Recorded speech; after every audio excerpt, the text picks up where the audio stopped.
It's Vlogtober, baby! Oh my gosh. She want a trip to the tropics. She tell me, baby, don't stop it. She call me Twitter, I'm popping. That's why I'm the trending topic, yeah. She want a trip to the tropics. She tell me, baby, don't stop it. She call me Twitter, I'm popping. That's why I'm the trending topic. Hey y'all, so for today's vlog, I told you guys that I was gonna do my up-down look today, but instead I have a wig that I've had for a long time. And what happened was I over-bleached the knots.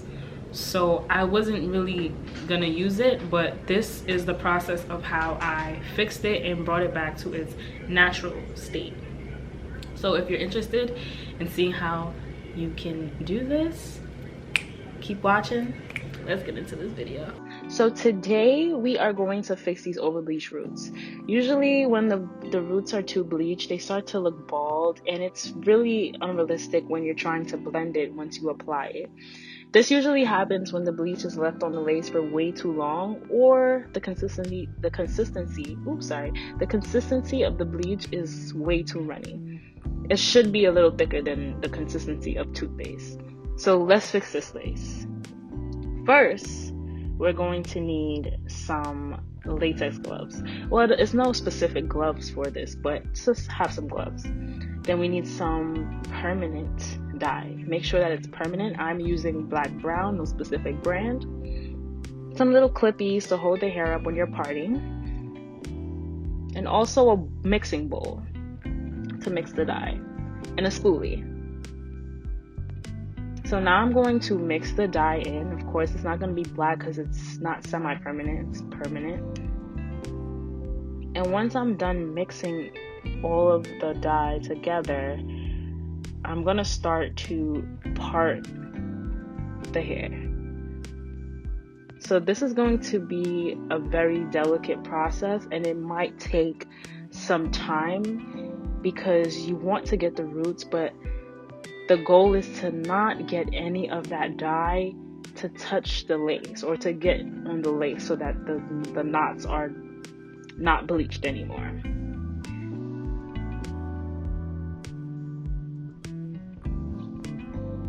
So I'm going to take that spoolie and dip it into the dye. And I'm using a spoolie because it honestly is the best thing to make sure that it is stroking the hair and nothing else.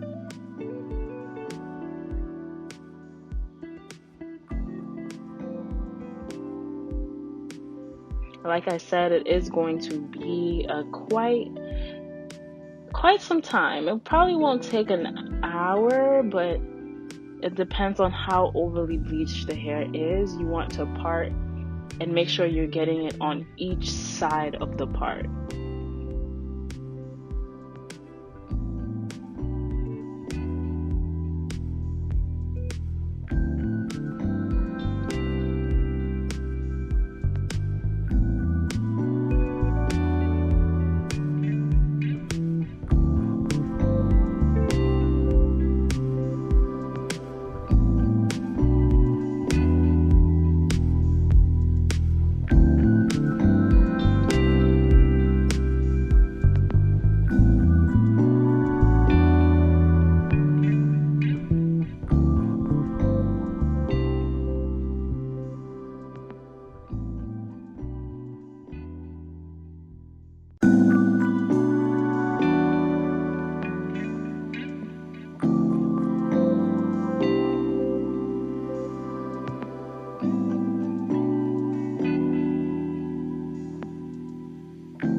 Most of the time, if you see that the knots are still not as bleached as the roots, that is when it is a consistency problem, meaning that the consistency of the dye just was not thick enough.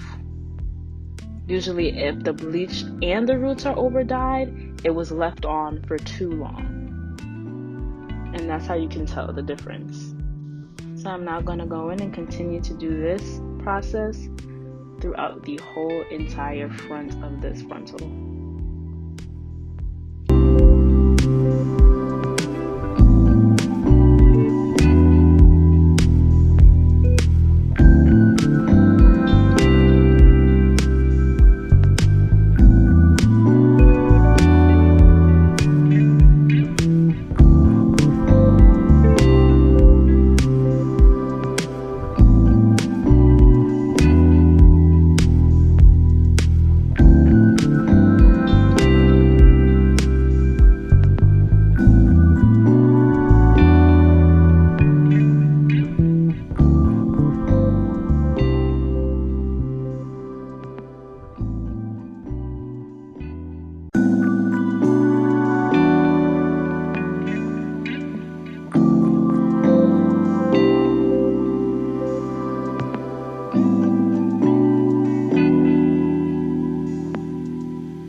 Now, lastly, I'm going to just go over the front of the hairline that I wasn't too harsh on, just because I wanted to still have a natural look. I don't want any of the dye to really get on the front of the hairline, so I leave that part for last and just slightly gently retrace it with whatever dye is left on the spoolie. Now it's all washed, conditioned, and look at it, back to new. Back to new, like I never over bleached it. The inside, the knots are still bleached. No excess dye was left on the hair. This process might seem a little long, but you get the best results. Now I am ready to style this wig. I'm pretty sure the next video will be an install, a full install of how I apply my wig and style it. So see you in the next video. I hope you enjoyed. I hope you got what you wanted to get out of this video. Like, comment, and subscribe.